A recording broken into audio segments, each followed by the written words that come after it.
La entrevista del Telematutino 11, gente importante a tratar temas importantes. Nos acompaña el doctor Eddie Olivares, que se ha sido siempre un invitado en diferentes épocas y en diferentes posiciones. Fue miembro de la Junta Central Electoral, actualmente es un importante dirigente del Partido Revolucionario Moderno.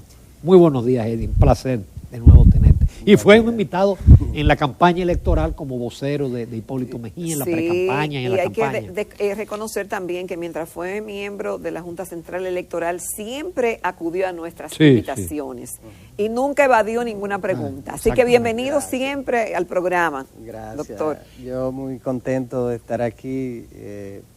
La verdad es que hablábamos antes de algunas imágenes de los viejos tiempos. Ay, mi madre.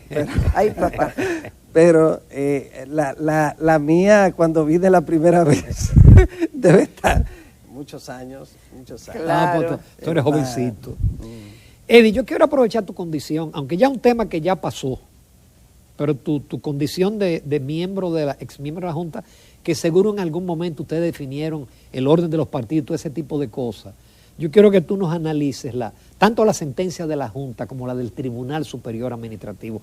Estoy hablando con el abogado, no con el político, porque incluso el PRM no hizo ninguna declaración ni objeción. No.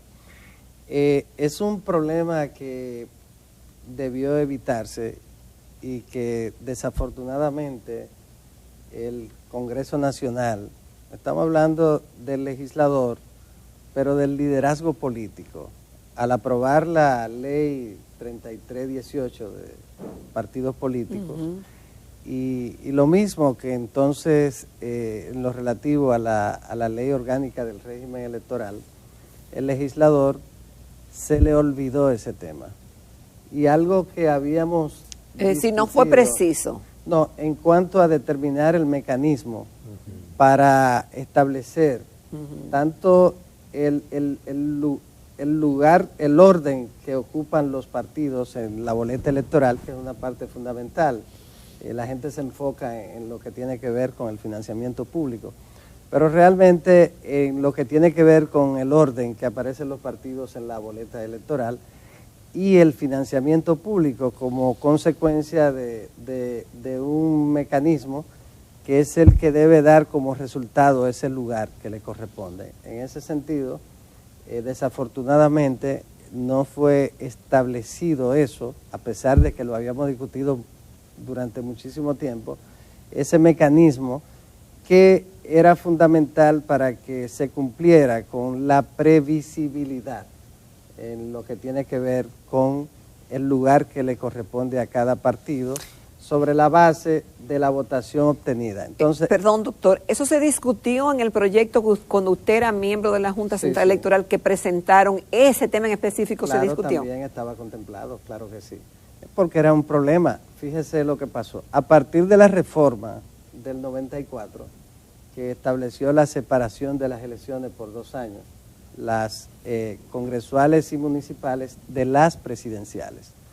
En ese tiempo se establecía sobre la base del voto para el nivel presidencial. Se llegó a establecer así, porque era una potestad de la Junta Central Electoral, que el legislador había delegado en la Junta Central Electoral porque no lo había contemplado en la ley 275-97, que era la anterior a la actual del régimen electoral.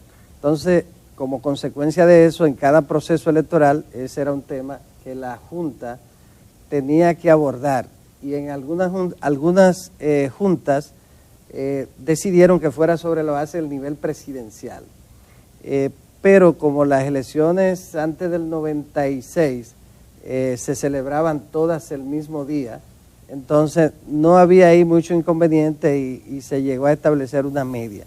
Entonces el nivel presidencial. Luego, al dividirse, se establecía casi siempre el nivel presidencial porque eran elecciones separadas. Entonces ya, ¿cuánto sacó cada partido en el nivel presidencial? Bueno, ese le correspondía para los fines de tanto del financiamiento público como del orden en la boleta. En algunas juntas, después de la separación, de la celebración de 2 elecciones separadas por 2 años, algunas juntas decidían que fuera presidencial y otras que fuera sobre la base de los 3 niveles de elección. Es decir, del promedio de los 3. Es decir, que no o había... de la sumatoria de los 3. No había una regla fija, no había previsibilidad, que es fundamental. Entonces generaba ese tipo de problemas. Se suponía que debía resolverse, eso debió resolverse con la ley de partidos, la propia ley orgánica del régimen electoral, y no ocurrió, porque ese proceso fue un proceso precipitado, improvisado, porque fue en un momento ya en medio de casi de la pre-campaña, y ya no había más tiempo y decidieron hacerlo un fin de semana, y cada partido, cada diputado, cada senador andaba con su papelito en base a lo que le interesaba al precandidato del partido y no sobre la base de lo que convenía, porque ya estábamos en medio de la pre-campaña casi cuando se aprobó. Entonces eso produjo inobservancias tan graves como esa. Si eso se hubiese previsto en la ley, no estaríamos discutiendo sobre ese tema. Es un tema que hay que corregir ahora en la reforma para que entonces exista un solo mecanismo para determinar el orden. Perfecto. Está muy claro. Dice un amigo televidente que es colaborador de este programa que no hay ningún hueco, que la Junta tomó en cuenta la ley 3318 en su artículo 61, la ley 1518 artículo 93, la ley 18507 artículo 50, Constitución de la República artículos 208, 211, 212. El Tribunal Administrativo solo tomó el artículo 74, numeral 4, que no aplica, pues eso no es un derecho fundamental. La Junta lo dejó y él dice total. Bueno, la verdad es que no establecía claramente cuál era el mecanismo. Debió establecerse muy claramente. Hay en la ley 1519, donde se plantea las últimas elecciones, que son las elecciones presidenciales de senadores y de diputados, pero también deja abierta la posibilidad de que el órgano electoral tome la decisión sobre la base de su criterio, claro, de su interpretación, y eso no debe tener interpretación. Yo pienso que es un tema que debe abordarse en la reforma que se supone que se va a producir próximamente a la ley de partidos y a la ley orgánica del régimen electoral, para que no ocurra este tipo de situación. Ya lo que tiene que ver con la decisión de la Junta Central Electoral, la decisión fue una decisión marcada dentro de esta realidad que estamos planteando, de decidir lo que ellos consideraran decidir. Eso nunca debió ser así. Y luego la decisión del Tribunal Superior Administrativo es una decisión también basada en la interpretación de la ley. Exacto. De modo que al final todo termina con una decisión política. No sé, el PLD decidió no recurrirla y todo parece indicar que entonces terminará siendo una decisión del legislador como debió ocurrir.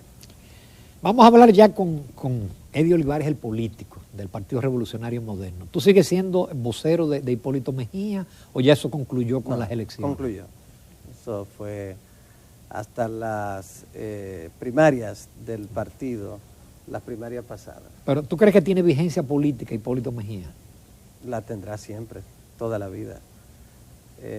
Los líderes como él y los expresidentes tienen una vigencia hasta el final de su vida, y debe ser así, porque cuando usted ha asumido, se ha convertido en un político, una figura pública, su compromiso con el país se extiende hasta el último día de su vida. Jimmy Carter, fíjese cómo Jimmy Carter sigue contribuyendo en la medida de lo posible ahora con su país, como es presidente, pero se mantuvo también haciendo un trabajo importantísimo para la democracia desde la Fundación Carter, en lo que tiene que ver con los procesos electorales de todo el mundo. Hasta vino aquí. Muchas veces. Yo me retraté y no voy a decir el año, porque sí, Ramón va a comenzar a sacar cuenta. No, después saca cuenta. Pero la agencia política es en términos de influencia, pero en términos de pensar en postularse de nuevo. En vigencia siempre. Y aquí ese mecanismo que usan los norteamericanos, todos los expresidentes vivos son consultados en los Estados Unidos, y en momentos de crisis tienen la obligación. Bueno, ahora en el COVID todos los vivos se reunieron y dieron declaraciones y hasta se vacunaron. Y es una obligación que ellos tienen de servir de consultores para el presidente, para el Estado, y lo hacen siempre. Y yo pienso que aquí eso es muy bueno. Ahora tenemos 3 expresidentes vivos, eso es muy importante, y es así. Pero hay uno que está casi su judice. Bueno, pero la vigencia siempre, y en el caso del presidente Mejía, por la característica de su liderazgo, es una vigencia. Y su personalidad. Además y él toma partido, él fija posición. Goza de una salud excelente, increíble, excelente. Bueno, doctor, ¿qué le digo? Hay muchas expectativas con el gobierno. Obviamente, todavía puede decirse que el PRM y la población están de luna de miel. El presidente Abinader habla mucho, se mantiene en contacto con los diferentes sectores. Eso no es malo. ¿Cómo usted ve ya casi un año de gobierno del presidente Abinader, y cómo se siente como PRMista, a pesar de la queja que hay a lo interno de la falta de oportunidades y de la actitud de algunos funcionarios? Bueno, el principal desafío que tenía el compañero Luis Abinader al asumir la presidencia de la República era el de enfrentar 2 crisis que eran muy difíciles en ese momento de asumir. Le correspondió un momento histórico complicado para la humanidad, el de una pandemia letal, terrible. Y el primer desafío era enfrentar esa pandemia, la crisis sanitaria, pero sobre todo la relativa a la pandemia. Y lo ha hecho con mucho éxito. Yo pienso que lograr vacunar la cantidad de ciudadanos que se han vacunado y tener disponible la vacuna para todo el que se quiera vacunar, ese ha sido un gran logro del presidente Abinader, que muchos países, inclusive con mayores niveles de desarrollo que el nuestro, no lograron ese nivel de vacunación.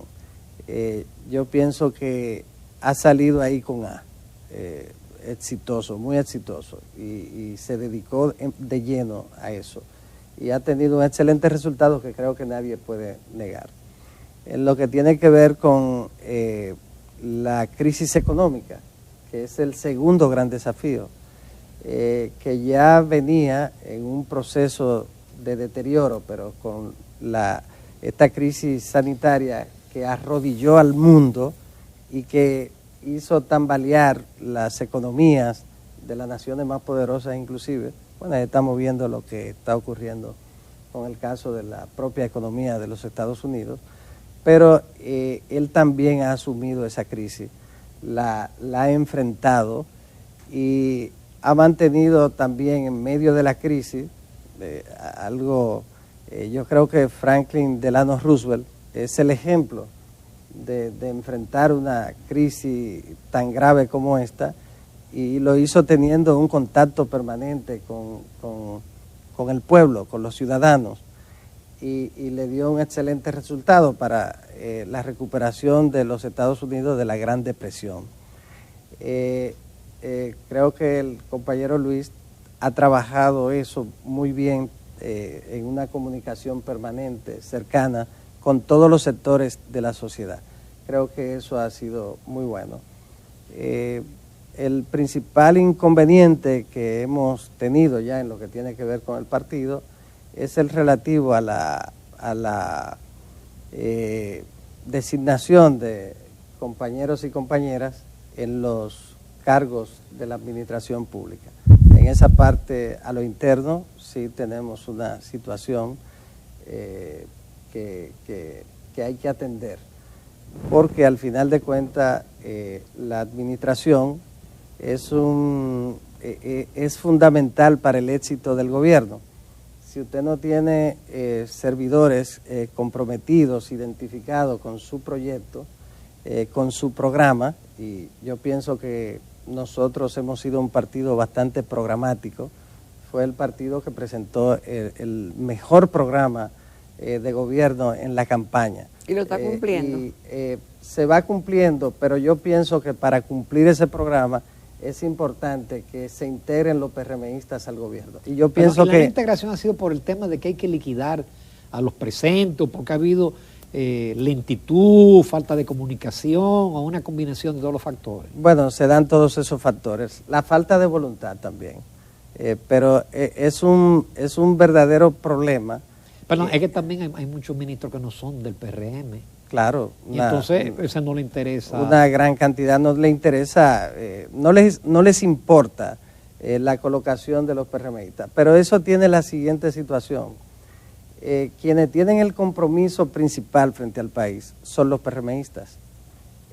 Y sin embargo, cuando en una institución puestos muy claves no se desempeñan con el entusiasmo del que tiene interés de que la cosa se haga bien, entonces eso no funciona bien. Por eso es que en cualquier lugar del mundo, cuando un partido llega al gobierno, me refiero a un partido, porque si es el mismo partido el que cuando se produce un cambio de gobierno, es distinto, pero cuando hay un cambio de partido, como en este caso después de 16 años de gobierno del Partido de la Liberación Dominicana, lo lógico es que se produzcan esos cambios. Yo recuerdo, y no quiero decir que haya que hacerlo exactamente así en este tiempo, que el presidente Fernández en el 2004, mediante un decreto, sacó de la administración pública a todos, prácticamente a todos los PRMistas, un decreto que estableció que quedan sustituidos todos los directores, subdirectores, gerentes, subgerentes, administradores, subadministradores, a todo el mundo en un decreto. Pero, no me acordaba de pero eso tiene importancia en el sentido de que para que el proyecto de gobierno de ese partido se cumpla correctamente, tiene que hacerse en gran medida con los miembros de ese partido. Yo creo que ese es el principal problema que hemos tenido. Desafortunadamente, el gobierno tiene quizá un 90% de empleados, funcionarios del pasado gobierno. Y yo creo que ese es el... yo pienso que entre empleados y todo debe haber un 90% aproximadamente. ¿Cómo va a ser? Es decir, que solamente del PRM y de los aliados nada más un 10%. Sí. ¿Cómo va a ser? No creo que pase de un 10% la designación. Pero es que hay miles que están ahí reclamando pensiones, bueno, que están, reclamando sus prestaciones de aduana, por ejemplo, que no les han pagado. Sí, pero no pasa de un 10%. Eso. En el servicio anterior, por ejemplo... Eso no puede afectar la posibilidad de la permanencia del partido. En el gobierno hemos escuchado muchas voces, como un Alburquerque y Guido, que han cuestionado. Porque al final esas son la gente que hacen campaña. Afecta, pero es un tema que hay que resolver. Hay que resolverlo. La verdad es que el tema más preocupante es ese. Pero yo no lo planteo sobre la base de cambiar por cambiar una persona. No, porque hay que ponerlo sencillamente. No, es que esos servidores públicos, esos miembros del partido, necesitan integrarse. Pero hay gente que han dicho, no, es un problema de capacidad. Todo el que llega a un cargo, independientemente de que sea el Albert Einstein del tema de que se trate, tiene primero que adaptarse a la práctica, a la realidad. La experiencia fundamental. La experiencia. Pero si cuando tú llegas al cargo, lógicamente tienes que ir adaptando. Pero no hay un problema de capacidad. En el PRM tenemos personas capacitadas en todos los ámbitos. Por ejemplo, yo le ponía un ejemplo a unos amigos que decían, bueno, pero capacidad. Hay un compañero de el Ensanche Luperón, que es un amigo mío, se llama Roberto Valla. Es un hombre de pueblo y se ha especializado en el área de la educación, profesor en varias universidades. Tiene 4 doctorados en educación, 4 doctorados y un postdoctorado en educación, en diversos ámbitos de la educación. Y ese compañero de un barrio, ese compañero, por ejemplo, no ha sido tomado en cuenta. No es un asunto de capacidad, es un asunto de voluntad de integrar a personas comprometidas con el éxito del gobierno a la administración pública. Yo pienso que eso es importante, tendrá que ocurrir. Y ese es un elemento muy importante. Pero después todo lo otro, pienso que el gobierno ha venido conduciéndose acorde con las expectativas que se habían creado y más allá de eso. Creo que el compañero Luis ha hecho un gran trabajo y ha demostrado ser un excelente presidente en medio de la peor crisis que ha afectado a la humanidad en los últimos 100 años. Yo pienso que eso nadie lo pone en duda. Ahora, el presidente goza de una gran simpatía, de una gran aceptación. Ahora, el partido está creciendo, porque el PRM gana con voto prestado, con votos de sectores de clase media que normalmente no votaban. Es decir, era un partido que uno lo imaginaba en 33, 34%. Es decir, ¿tú crees que el partido va camino a consolidarse como una fuerza política de más de un 50%? Sí. El partido es la principal fuerza política. Ningún partido realmente al final sobrepasa el 50% en este tiempo. Pero el partido, como decía Kelsen, es fundamental para una democracia representativa. Entonces oye la gente ahora hablando, bueno, que el partido, que la gente que no cree en el partido, que los partidos están muy desacreditados. Ha sido así desde el nacimiento de los partidos. Toda la historia, eso que se dice ahora, ha sido exactamente igual durante toda la historia desde el surgimiento de los partidos políticos. Y sin embargo, es el único mecanismo posible para el funcionamiento de la democracia representativa. Yo pienso que el partido está fuerte, el partido es el principal partido del país, con una diferencia muy amplia sobre el Partido de la Liberación Dominicana y Fuerza del Pueblo. Están muy distantes del nivel de simpatía que tiene en este momento el Partido Revolucionario Moderno. Pero tenemos que seguir trabajando para fortalecerlo, porque sin un partido fuerte no se ganan las elecciones, y eso está demostrado. Usted puede ser la superfigura y al final el complemento para ganar lo da el candidato, pero la base para ganar la tiene el partido. ¿Por qué? Y le voy a... La paz pública. Hay gente que habla la paz pública, que si la represión, que solucione. La paz pública de este país la mantienen fundamentalmente los dirigentes intermedios y de base de los partidos principales, porque esos dirigentes son los que le resuelven los problemas del día a día a la gente en el barrio. Si alguien muere y no tiene cómo enterrarlo porque no tiene un ataúd, el que busca ese ataúd y resuelve el problema es el dirigente de base a través de las gestiones que hacen el día a día. Cuando en una casa de un barrio no hay comida ese día, quien busca la solución de eso es el dirigente de base intermedio del partido. Cuando hay un problema de salud, cuando hay una receta, quien la busca es ese dirigente de base del partido. Y esa es la esencia de los partidos. Quienes sostienen a los partidos grandes son los dirigentes en los barrios permanentemente. Y eso a su vez es lo que garantiza la paz pública. Si tú no tienes esa base contenta, si tú no le resuelves a esa base cuando un partido llega al poder, entonces sí hay inconveniente.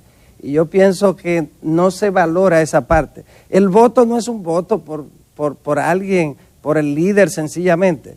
El voto es un voto por esos compañeros que son los que le resuelven los problemas a la gente en los barrios. Ahora, el voto de clase media ya es otra cosa, es un voto distinto, pero el voto de clase media es minoritario, claro, porque esa clase media va a votar si se siente muy comprometido o si ese día no tiene una actividad más importante que hacer. Pero en los barrios sí votan, en los barrios sí son leales a esa democracia representativa, al partido, y en consecuencia esos son los que dan el triunfo. Que no se equivoque nadie pensando que es sencillamente producto de situaciones coyunturales, de criterios, de un solo sector. Quien garantiza la posibilidad de llegar al poder y permanecer en el poder son las bases de los partidos. Eddie Olivares, muchísimas gracias por tu participación. Te seguiremos invitando. Gracias. Porque siempre has sido un invitado de honor y de mucho respeto hacia ti. Gracias. Gracias, doctor. Gracias. Nos vamos a comerciales. En la recta final vamos a tener una entrevista con el vicerrector del Instituto Técnico Comunitario, el licenciado Rafael Félix.